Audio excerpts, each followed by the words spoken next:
સુરતના યોગી ચોક વિસ્તારમાં તિરુપતિ શાક માર્કેટ પાસે ટ્રાફિક પોલીસ સાથે યુવક અને યુવતીનું ઘર્ષણ સર્જાયું હતું। મળતી માહિતી મુજબ પાર્કિંગમાં રહેલી ગાડી ઉઠાવતી વખતે ટ્રાફિક પોલીસ સાથે યુવતી અને યુવકનો વિવાદ થયો હતો।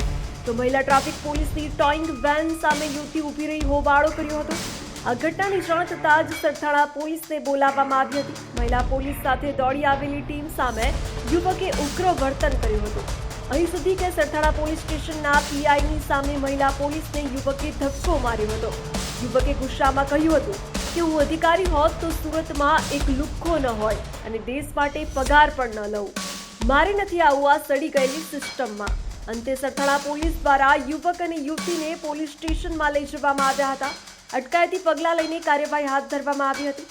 પોલીસ સ્ટેશનમાં યુવક અને યુવતીએ માફીનામું લખ્યું હતું। તેમણે બીજી વાર ફરજમાં રૂકાવટ ન કરવા અને ભૂલ ન કરવા માટે બાંહેધરી આપી હતી। અંતે પોલીસ સાથે ઘર્ષણ કરનાર યુવક અને યુવતીને લોકોએ પણ અપીલ કરી હતી કે આવી ભૂલ ક્યારેય ન કરવી। આજ રોજ યોગીનગરની માર્કેટમાં નો પાર્કિંગમાં ટુ વ્હીલ મૂકેલી હતી, એટલા માટે અમારે ટ્રાફિક પોલીસવાળા અને ઘર્ષણ થયું તો અમે એ ભૂલ હવે લોકોના ઉશ્કેરવાથી અમે કરી હતી, તો હવે આજ પછી નહીં કરી અને લોકોને પણ કહીએ છીએ કે આવી ભૂલ કોઈ કરતા નહીં અને તમારું જીવન જીવો ચાલે।